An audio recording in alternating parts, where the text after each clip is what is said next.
मेरे प्यारे दोस्तों, जिस रिश्ते पे बात की जाए, एक भाभी अपने देवर को अपने बेटा के समान समझती है और अगर कहीं देवर भी भाभी को गलत निगाह से देखने लगे तो क्या कहोगे आप।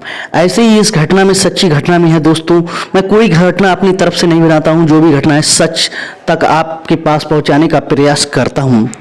नमस्कार दोस्तों, मैं हूं दीपक, आप देख रहे हैं डीके भारत न्यूज।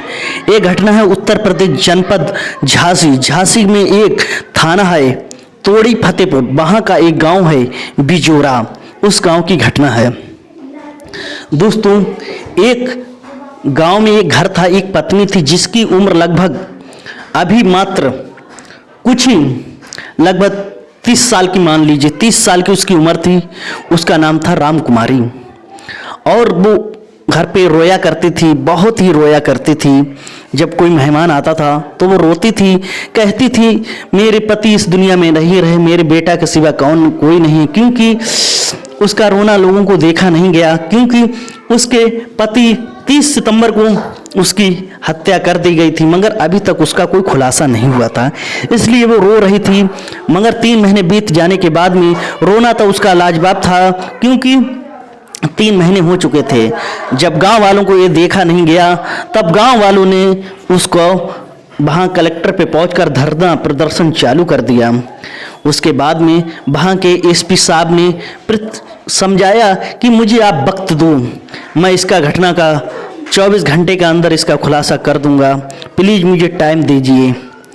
जब धरना प्रदर्शन वहाँ मान गए, जब पुलिस ने पिछले 3 महीनों के पीछे के पन्ना खंगालने चालू किए, तो उसमें एक चौंकाने वाली बात निकल के आई, क्योंकि जो उसने उसमें CDR निकलवाई थी उसके पति लोकेंद्र की निकलवाई थी, लोकेंद्र पटेल की, मगर लोकेंद्र पटेल की निकलवाने से कोई सुराग नहीं लगा था। उसके बाद में जब पिछले पन्ने खंगालने चालू किए तो उसकी पत्नी राम कुमारी की जब CDR निकाली गई तो उसमें चौंकाने वाले खुलासे हुए।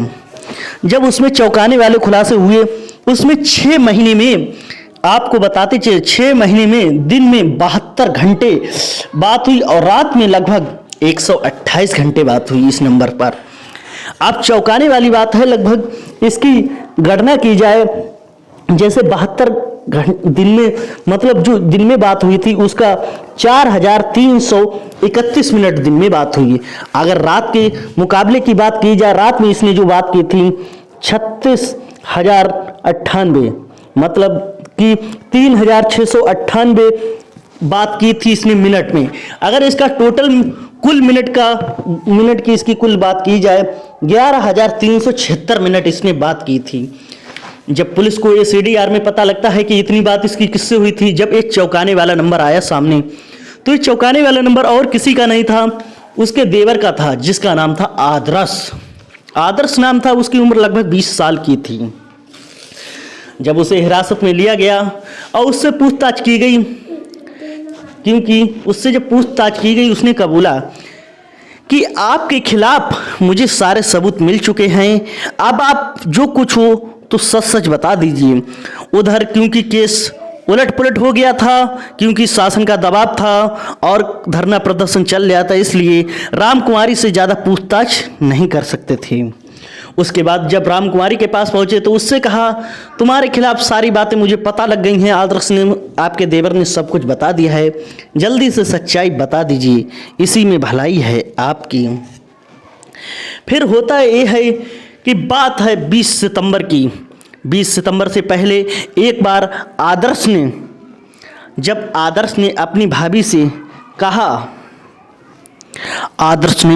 कहा, भाभी एक रिश्तेदारी में एक लड़की है, मुझे वो बहुत अच्छी लगती है, अगर आप उससे बात करा दो तो सही रहेगा।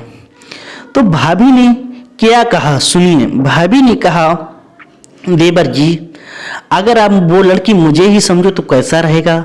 भाभी का मजाक कहना था कि आप मुझसे ही बात कर लो। तो भाभी से और आदर्श की बात होना चालू हो गई, मगर इस संयुक्त, मतलब सब लोग साझे में थे परिवार, इसलिए चुपके से बात हुआ करती थी। बात इस कदर बढ़ती गई कि प्यार में बदल गई, रिलेशनशिप बनने लगे, संबंध बनने लगे। जब भी मौका मिलता था तुरंत एक दूसरे हाजिर हो जाते थे। 9 साल का उसका बेटा भी था रामकुमारी का, मगर उसके अंदर कोई शर्म लाज की कोई चीज नहीं होती है कि देवर मेरा बेटा का समान होता है। ऐसे ही चलता रहा दोस्तों। बात है 20 सितंबर की, जब 20 सितंबर को घर पे कोई नहीं था, उसका बेटा भी नहीं था और गेट हल्का सा खुला था, पहले से प्लानिंग थी। जब आदर्श पहुंचता है और उसके साथ संबंध बनाता है, तभी उधर से शाम को लोकेंद्र गुनगुनाता हुआ अंदर कमरे में प्रवेश करता है, बेडरूम में। और जब वो अपनी पत्नी को नग्न अवस्था में देखता है तो उसके रोंगटे खड़े हो जाते हैं। जब उसने ऐसा दृश्य देखा और अपने भाई आदर्श को भी पीटा, अपनी पत्नी को पीटा और मोबाइल उसका पत्नी का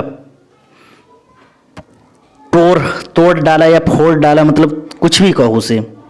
जब मोबाइल तोड़ डाला और दोनों को भाई से कह दिया कि अगर मुझे दोबारा इस ढेरी पे दिखी तो बात ठीक नहीं होगी, बात इस कदर आगे बढ़ जाएगी। मगर क्योंकि आदर्श अपने पिता का अकेला था, उसने ऐसी थोड़े दिन बाद फिर एक कीपैड मोबाइल लेके दे दिया। फिर उसने सोचा कि बात होती रही चुपके से कि कहीं पता ना लग जाए। फिर दोनों लोगों ने प्लानिंग रच दी, रामकुमारी और आदर्श ने प्लानिंग रची। जब 21 अगस्त को, दिसंबर नहीं सॉरी 31 सितंबर को की बात है कि उनके यहाँ खेतों में मूंगफली की खुदाई होती थी। दोनों लोग मूंगफली की खुदाई कर रहे थे। शाम को थोड़ा सा अंधेरा हो रहा था, दोनों लोग साथ में आ रहे थे। तभी पीछे से आदर्श ने बड़े से हथियार, जिसे कुल्हाड़ी कहा जा रहा है, कुल्हाड़ी से उसने पीछे से वार कर दिया और उसकी मौके पे ही मौत हो गई। क्योंकि पत्नी रामकुमारी ने लाश को ठिकाने लगाने की काफ़ी कोशिश की, मगर मौका नहीं बना। फिर थोड़ी देर वो 100 कदम, लगभग 100 मीटर आगे बढ़ी और चिल्लाने लगी, हाय मेरे पति को मार डाला, हाय मेरे पति को मार डाला। तो गांव वालों की भीड़ लग गई। फिर पुलिस आई, पुलिस को वो कहानियां बताने लगी कि अगर वो लोग मेरे सामने आ जाएं तो मैं पहचान लूंगी। मगर पुलिस का दबाव था, पुलिस कुछ कह नहीं सकती क्योंकि वो सदमे में थी। लाश पोस्टमार्टम हुई, उसके बाद में सारा काम हुआ। इसमें गांव के प्रधान और 4 लोगों के खिलाफ FIR अज्ञात लोगों में उसने दर्ज करवा दी। बेकसूर वो पकड़े गए और उन्हें बाद में, मगर जब उन्होंने किया ही नहीं था वो कबूल क्यों करते। फिर उसके बाद में क्या हुआ, जब काफ़ी समय 3 महीने का जब समय बीत गया, ऐसे उसने अपनी पति को मार डाला।